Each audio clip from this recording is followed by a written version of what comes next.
Yes! My boy, Ash, caught a Gengar in this episode. For those of you that don't know, Gengar is one of my favorite Pokemon. It's one of the most beloved Pokemon in Generation 1. So seeing that Ash has a Dragonite in his team and now has a Gengar, you already know good things are going to happen moving forward with the series. This is just a basic, fun little spoopy episode, I guess. They even had that weird special title card at the beginning. And it was continuing the story of the Gengar that was haunting the Sakuragi laboratory. And for some reason, always targeting Renji first, which is kind of funny. I have a feeling that might be an ongoing gag whenever Ash's Gengar lets loose in that building. Well, it should be a gag. And I liked how when Gengar was haunting that entire building, ever since Sakuragi, I guess, bought the property, he kind of got used to all the doors like moving around and all the paranormal activity. Like, that man has literally no fear. And the Gengar would just eventually just leave it alone. So I guess it's only natural to just aim for a next victim, which was one of his assistants.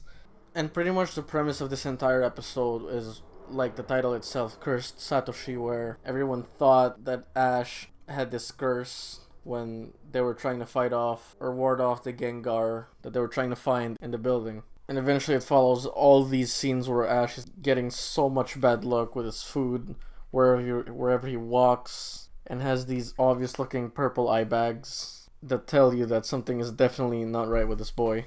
And he thinks by getting rid of the curse, he goes for a run outside, not knowing that Gengar is actually within his shadow.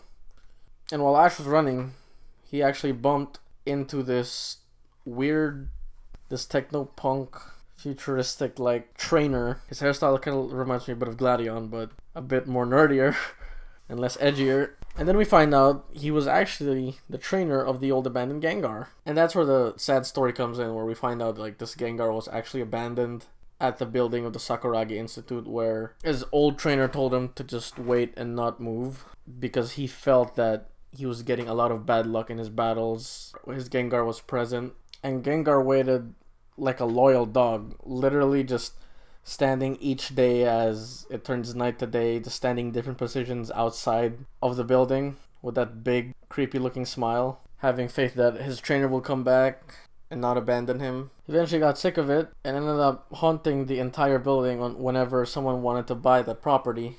And I guess Sakuragi was the only one that didn't get intimidated by the paranormal activity that was going on, because he probably knew that it was just a doing of a ghost Pokemon.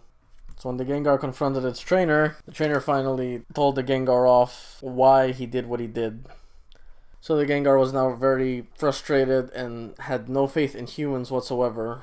And I can't remember with the past abandoned Pokemon stories where they don't trust in humans. I mean, there were Pokemon that didn't trust in humans in the past, but I'm not sure if it had to do something with an abandonment, because usually the Pokemon would just get sad and cry that the trainer left them until Ash just came along. But this Gengar was just raging everywhere he goes. Even when Team Rocket tried to catch him, Meowth even said that his anger towards humans intensified. I mean, you can't blame him. They were trying to get him by force. One of the highlights of this episode is that Go finally realizes what Ash is like and how he works when it comes to Pokemon, where he actually gives way or tries to help the Gengar instead of actually catching it for himself, even though he told Scorbunny like, oh no, I'm planning to catch it in myself.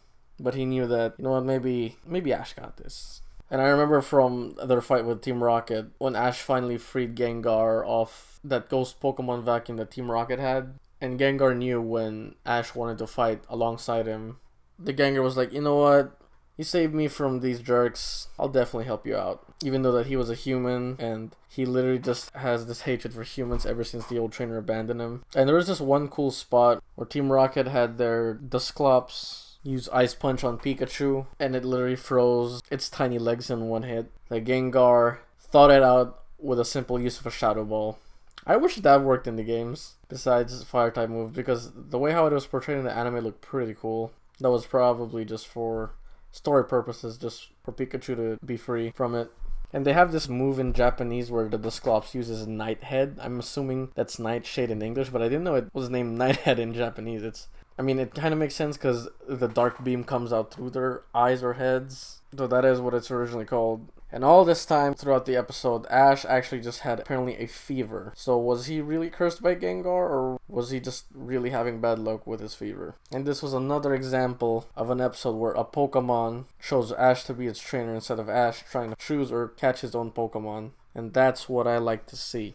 And apparently Gengar had like a ton of apples at the end that he just poured all over Ash while he was in bed.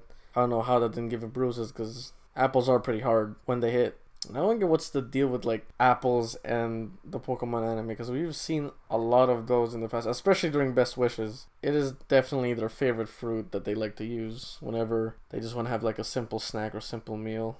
Let's bring out an apple, let's munch on it. But yeah, those are my quick thoughts about rewatching this episode.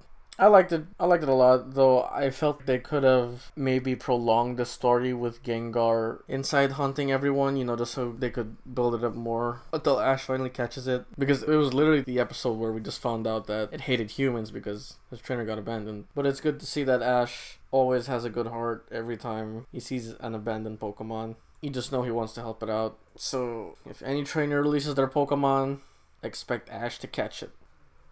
Apologies for this mellowed down video, I guess, because I literally just got off work, and I kind of just want to make this video quick after watching this episode. So apologies for the very monotonous tone of this video, but I just wanted to get this out there. On with the rewatch project.